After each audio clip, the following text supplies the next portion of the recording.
At 1 p.m. local time, United States military assets operating in the Eastern Pacific were conducting surveillance on a suspected narco-submarine. The contact was about 400 nautical miles northeast of the Galápagos Islands. A US Air Force HC-130J Hercules, flying a standard maritime patrol pattern, held its position overhead to track the vessel. The strategic situation was highly time-sensitive. In approximately 4 hours, the vessel was projected to enter congested international shipping lanes.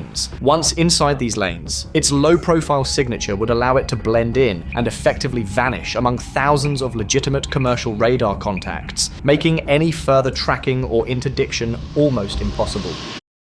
The radar operator aboard the HC-130J monitored a contact that was barely registering. On the screen, it would appear for 3 consecutive sweeps, only to disappear for the next 9. This ghost signature was characteristic of a vessel with a minimal radar cross-section, most likely a fiberglass-hulled, low-profile vessel, or LPV, designed specifically to evade detection. It was assessed that the intermittent returns were from the craft's metal outboard motors, which were briefly exposed only as the vessel crested the ocean swells. Further analysis of the contact's behavior solidified this assessment. Its steady speed of 8 knots was unusually slow for a legitimate vessel this far from shore, suggesting it was heavily laden, likely with several tons of contraband, and riding low in the water to maintain both stability and concealment. Furthermore, its bearing matched known, well-documented smuggling routes originating in Colombia and terminating in Mexico, a critical transshipment point where narcotics payloads are typically transferred and their market value triples. While radar provided only a fleeting track,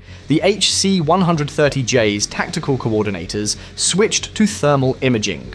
The ghost track immediately resolved into a solid, undeniable heat signature. The LPV was clearly designed for visual obscurity, riding with only 18 inches of its hull above the waterline, and painted in a grey-blue camouflage to match the ocean surface. To the naked eye, it would be invisible beyond 500 meters. From altitude, its heat signature was unmistakable. Spotting the vessel was merely the initial phase. The interdiction itself presented a severe logistical and mathematical challenge. The core problem was one of simple mathematics, distance, and asset availability. The closest surface asset, the United States Coast Guard cutter USCGC Seneca, was 50 nautical miles away from the contact. At its maximum flank speed, the Seneca could make 20 knots, assuming optimal performance from its engines. This calculation placed its earliest possible intercept time at 2.5 hours. While Seneca could arrive before the lanes, approximately 4 hours, margins were thin, and scuttling could destroy evidence before boarding. The primary risk was smugglers scuttling their craft, especially narco-submarines with scuttling valves that could sink the vessel, cargo, and crew in minutes. The HC-130J could only observe, while the Seneca was too slow to deploy a boarding team before scuttling. This response gap demanded an aerial solution. At 1:05 p.m. local time, intercept data from the HC-130J was relayed to the Seneca, triggering an immediate scramble for its MH-65 Dolphin helicopter. On the Seneca's flight deck, the aircrew rapidly conducted pre-flight checks, armed weapons, and made hurried fuel calculations, highlighting the mission's high risk. The intercept point was 150 miles away from the Seneca's current position, requiring an estimated 1-hour flight just to arrive on station. The MH-65 Dolphin carries enough fuel for approximately 3.5 hours of total flight time. This mission, however, required the crew to fly 1 hour to the target, hold the LPV in place for roughly 3 hours until the Seneca could arrive, provide aerial overwatch during the subsequent high-risk boarding operation, and still maintain enough fuel to safely return and land on the cutter. The fuel computer presented a stark reality. The crew would be forced to land with fumes, operating with margins so thin they were measured in gallons, not miles. As the pilots ran through the startup sequence, the gunner performed a function check on the M240 machine gun mounted at the cabin door. Just yesterday, this same system had seized solid, its transverse motor bearings locked by salt corrosion. It had been freed with a combination of penetrating oil and hope.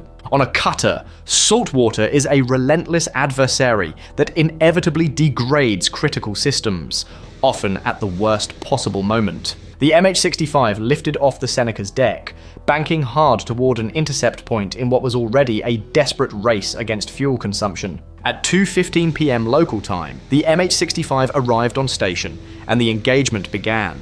The helicopter dropped from clear skies toward the LPV. The pilot descended to 200 feet, and the helicopter's powerful rotor wash struck the ocean surface. The water beneath them erupted into a chaos of spray and foam, with waves radiating outward that violently rocked the low-profile vessel. The gunner's M240 was stuck, its traverse motor frozen by crystallized salt. Unable to aim, the crew faced a 2-hour holding action. The pilot compensated with an unorthodox sliding hover, flying sideways at 50 knots to aim the weapon. This tactic, though effective, increased fuel consumption by 25%, drastically shortening their endurance. The pilot made 3 passes, firing warning shots.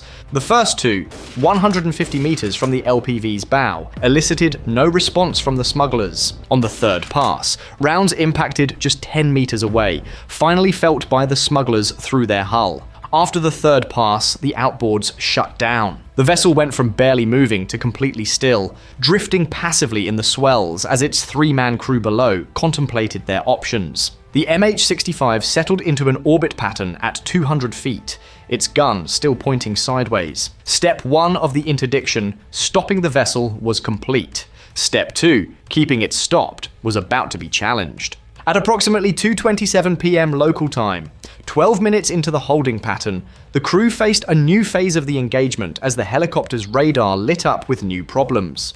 2 high-speed contacts were approaching from the southwest, moving at 40 knots. At that speed, their estimated time of arrival was only 12 minutes. These were identified as cartel protection boats, a standard cartel tactic, TTP, for high-value smuggling operations.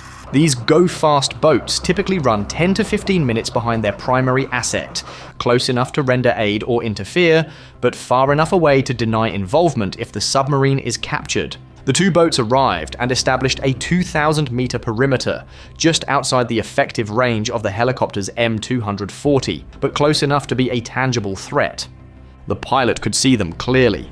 Multiple individuals were visible on the decks of each boat. They were probing, testing the helicopter's response. One boat suddenly darted in toward the stationary narco-sub, closing to 1,500 meters. The pilot immediately swung the helicopter's nose toward it.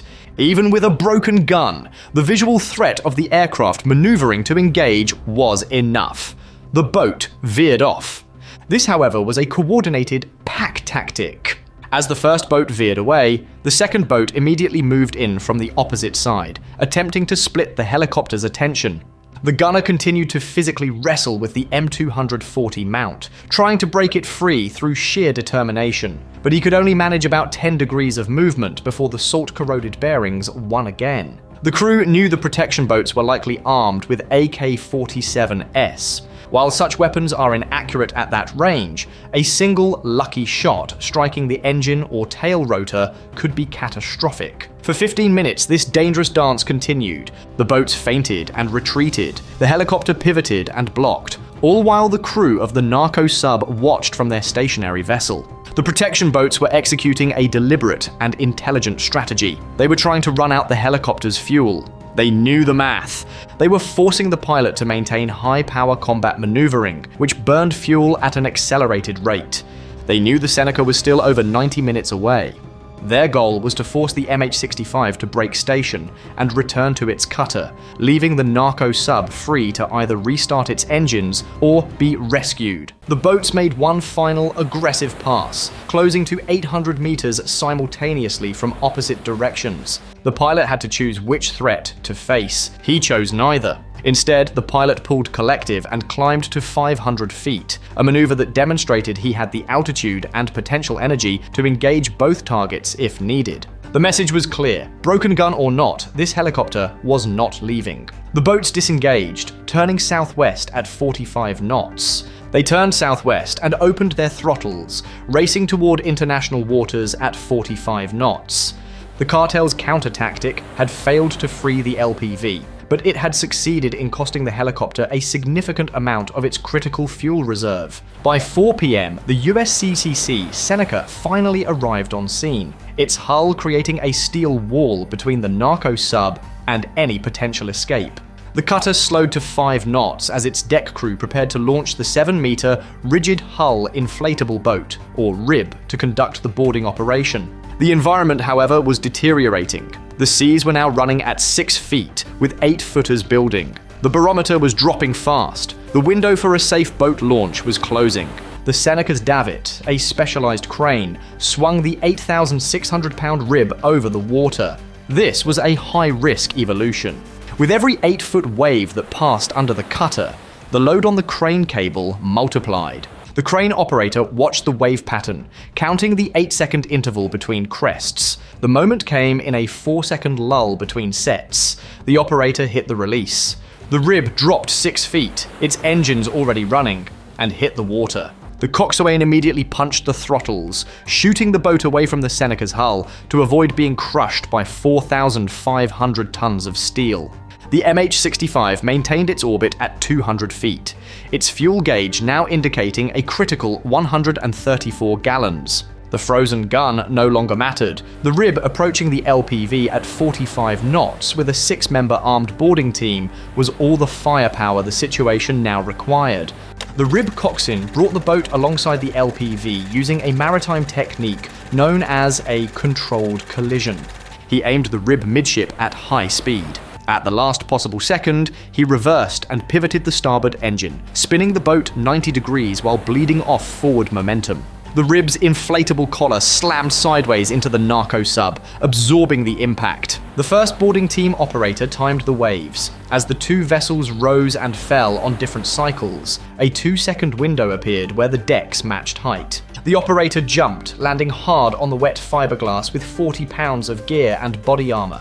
He maintained his balance, his weapon already up and sweeping for threats. One by one, the team followed, securing the 3 smugglers on the deck and conducting a search of the vessel.